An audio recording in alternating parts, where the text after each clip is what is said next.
بسم الله الرحمن الرحيم. الحمد لله الذي أنزل على عبده الكتاب ولم يجعل له عوجا قيما لينذر بأسا شديدا من لدنه ويبشر المؤمنين الذين يعملون الصالحات أن لهم أجرا حسنا ماكثين فيه أبدا وينذر الذين قالوا اتخذ الله ولدا ما لهم به من علم ولا لآبائهم كبرت كلمة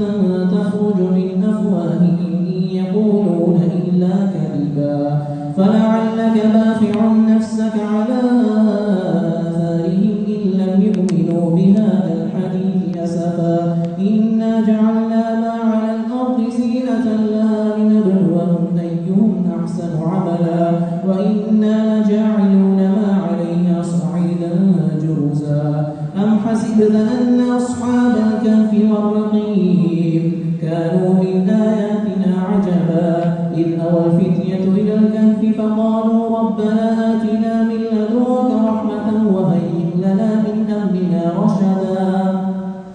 فضربنا على آذانهم في الكهف سنين عددا ثم بعثناهم لنعلم أي الحزبين أحصى لما لبثوا أمدا نحن نقص عليك نبأهم بالحق إنهم فتية آمنوا بربهم وزدناهم هدى وربطنا على قلوبهم إذ قاموا فقالوا ربنا رب السماوات والأرض لن ندعو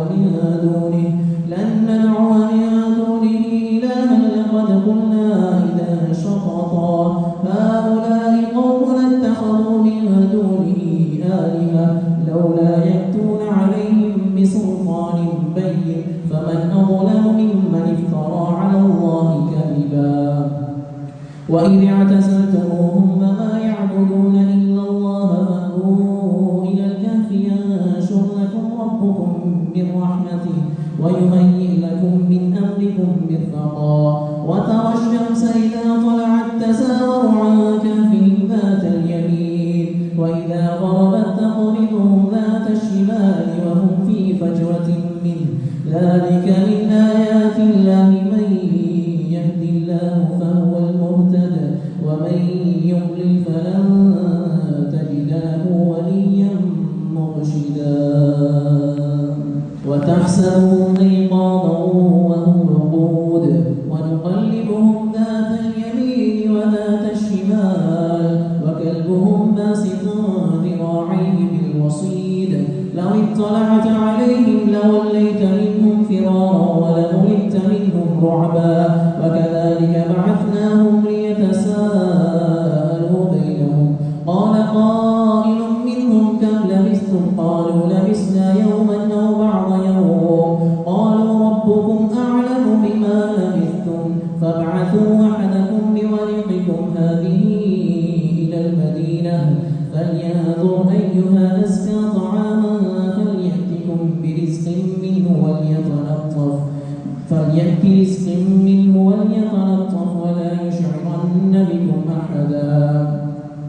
فابعثوا أحدكم بورقكم هذه إلى المدينة فلينظر أيها أزكى طعاما فليأتكم برزق منه وليتلطف ولا يشعرن بكم أحدا إنهم إن يظهروا عليكم يرجموكم أو يعيدوكم في ملتهم فلن تفلحوا إذا أبدا وكذلك أعثرنا عليهم ليعلموا أن وعد الله حق وأن الساعة لا ريب فيها إذ يتنازعون بينهم أمرهم فقالوا بنوا عليهم بنيانا ربهم أعلم بهم قال الذين غلبوا على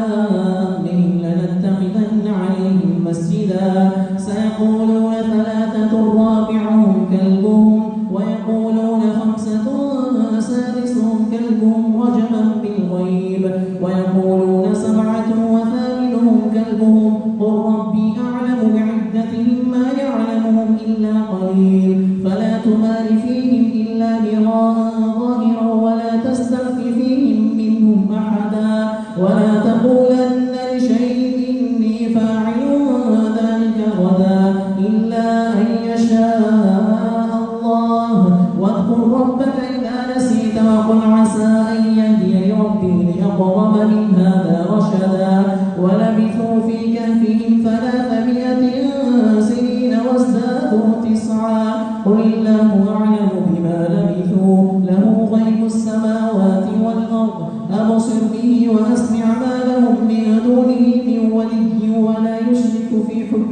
أحدا واتل ما أوحي إليك من كتاب ربك لا مبدل لكلماته ولن تجد من دونه ملتحدا واصبر نفسك مع الذين يدعون ربهم بالغداة والعشي يريدون وجهه ولا تعد عيناك عنهم تريد زينة الحياة الدنيا ولا تطع من أغفلنا قلبه عن ذكرنا واتبع هواه وكان أمره فرطا وقل الحق من ربكم فمن شاء فليؤمن ومن شاء فليكفر إنا أعتدنا للظالمين نارا أحاط بهم سرادقها وإن يستغيثوا يغاثوا بماء كالمهل يشفي الوجوه بئس الشراب وساءت مرتفقا إن الذين آمنوا وعملوا الصالحات إنا لا نضيع أجر من أحسن عملا أولئك لهم جنات عدن تجري من تحتهم الأنهار يحلون فيها من أساور من ذهب ويلبسون ثيابا خضرا من سندس واستبرق متكئين فيها على الأرائك نعم الثواب وحسنت مرتفقا واضرب لهم مثلا الرجلين جعلنا لأحدهما جنتين من أعناب وحففناهما بنخل وجعلنا بينهما زرعا كلتا الجنتين آتت أكلها ولم تظلم منه شيئا وفجرنا خلالهما نهرا وكان له ثمر فقال لصاحبه وهو يحاوره أنا أكثر منك مالا وأعز نفرا ودخل جنته وهو ظالم لنفسه قال ما أظن أن تبيد هذه أبدا وما أظن الساعة قائمة ولئن رددت إلى ربي لأجدن خيرا منها منقلبا قال له صاحبه وهو يحاوره أكفرت بالذي خلقك من تراب ثم من نطفة ثم سواك رجلا لكن هو الله ربي ولا أشرك بربي أحدا ولولا إذ دخلت جنتك قلت ما شاء الله لا قوة إلا بالله إن ترني أنا أقل منك مالا وولدا فعسى ربي أن يؤتيني خيرا من جنتك ويرسل عليها حسبانا من السماء فتصبح صعيدا زلقا أو يصبح ماؤها غورا فلا تستطيع له طلبا وأحيط بثمره فأصبح يقلب كفيه على ما أنفق فيها وهي خاوية على عروشها ويقول يا ليتني لم أشرك بربي أحدا ولم تكن له فئة ينصرونه من دون الله وما كان منتصرا هنالك الولاية لله الحق هو خير ثوابا وخير عقبا واضرب لهم مثل الحياة الدنيا كماء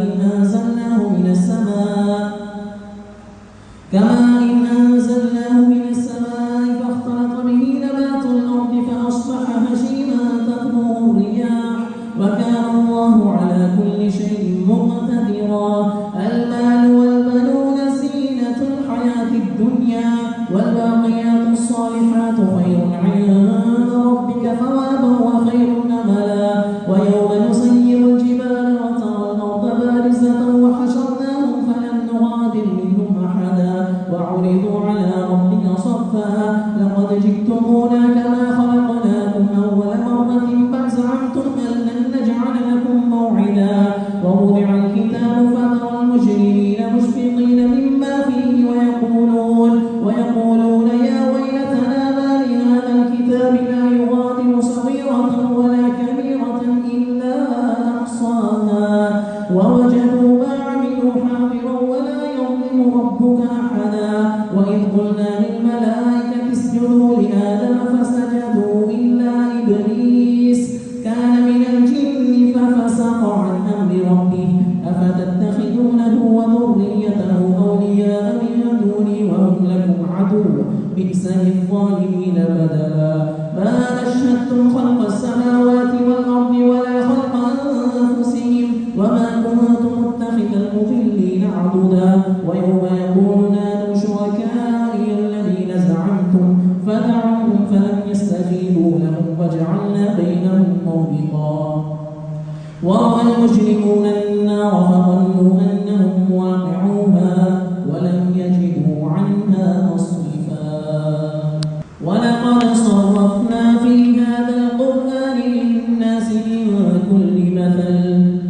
وكان الإنسان أكثر شيء جدلا وما منع الناس أن يؤمنوا إذ جاءهم الهدى ويستغفروا ربهم إلا أن تأتيهم سنة الأولين أو يأتيهم العذاب قبلا وما نرسل المرسلين إلا مبشرين ومنذرين ويجادل الذين كفروا بالباطل ليدحضوا به الحق واتخذوا آياتي وما أنذر هزوا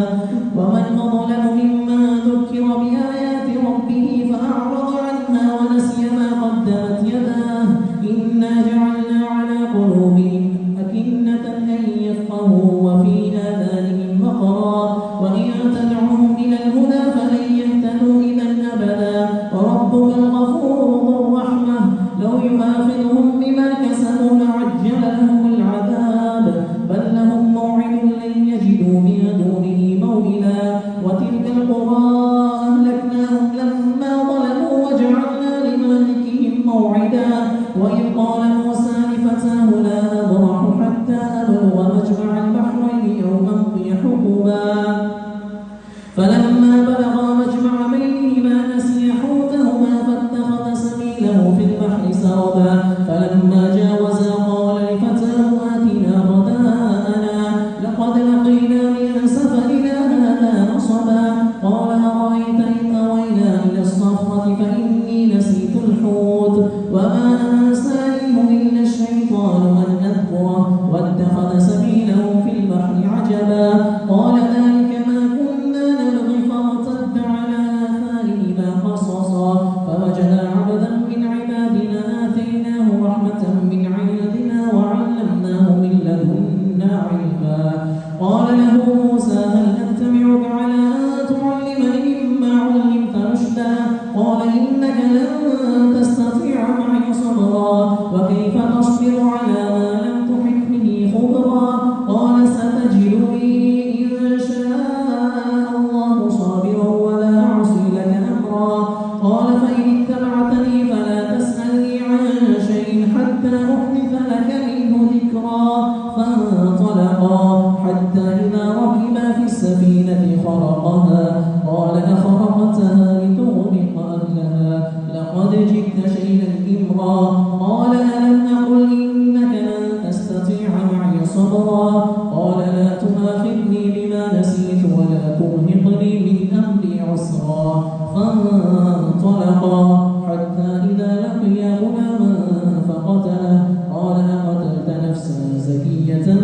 بغير نفس لقد جئت شيئا نكرا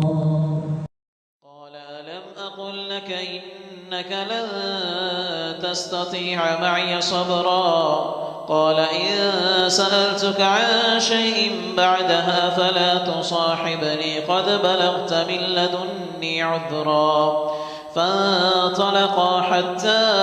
إذا أتيا أهل قرية استطعما أهلها فأبوا أن يضيفوهما فوجدا فيها جدارا يريد أن ينقض فأقامه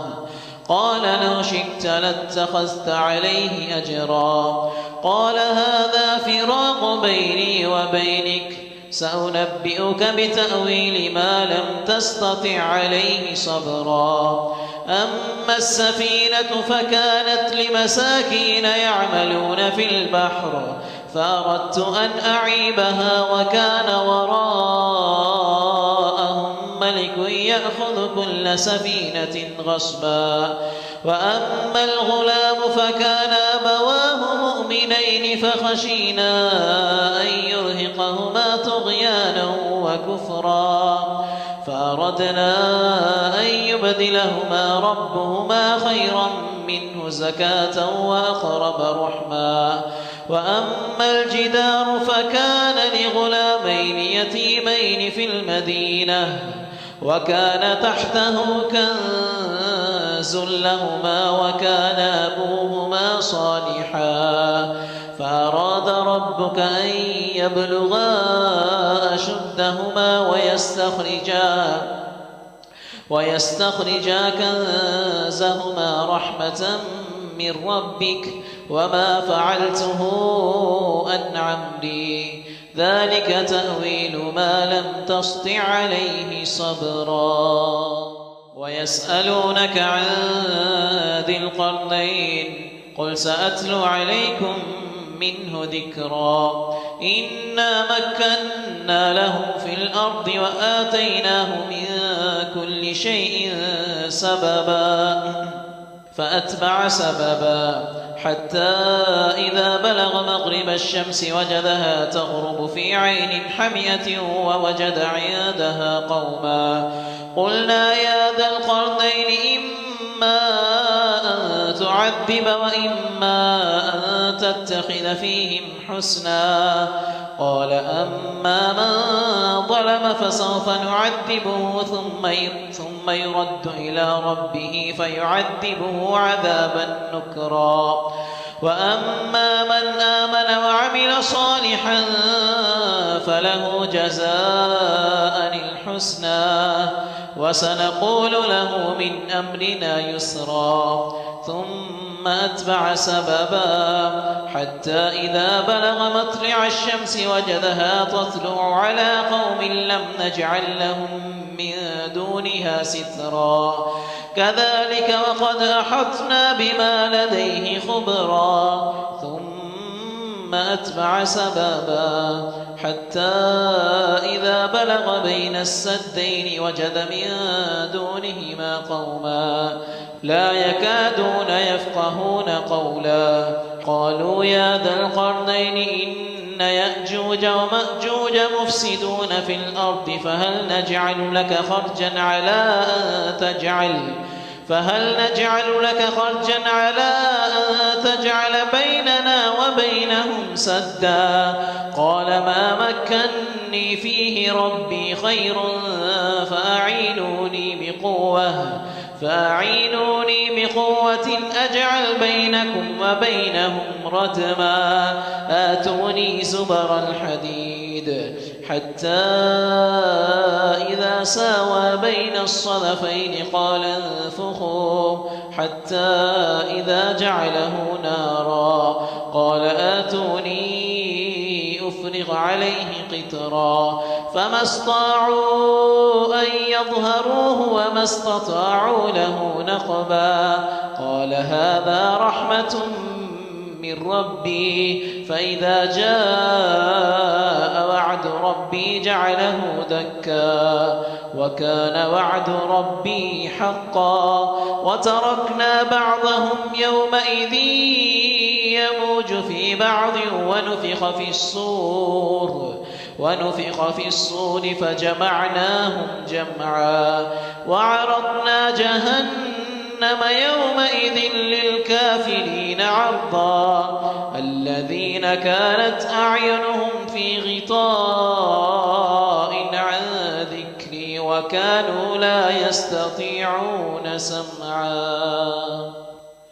أفحسب الذين كفروا أن يتخذوا عبادي من دوني أولياء إنا أعتدنا جهنم للكافرين نزلا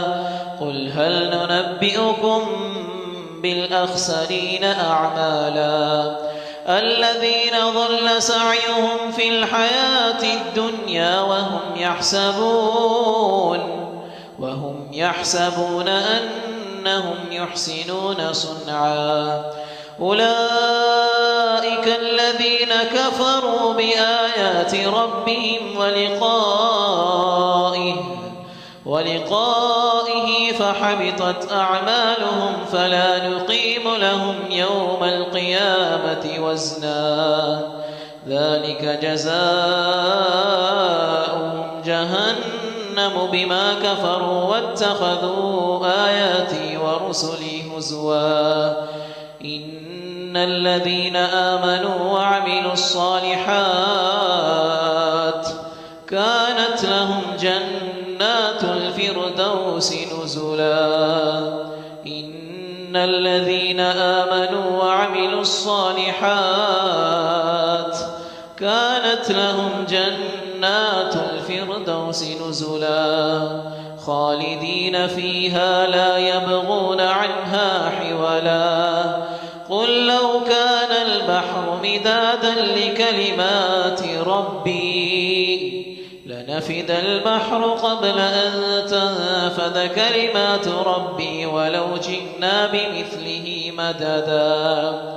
قل إنما أنا بشر مثلكم يوحى إلي أنما إلهكم إله واحد فمن كان يرجو لقاء ربه فليعمل عملا صالحا ولا يشرك بعبادة ربه أحدا.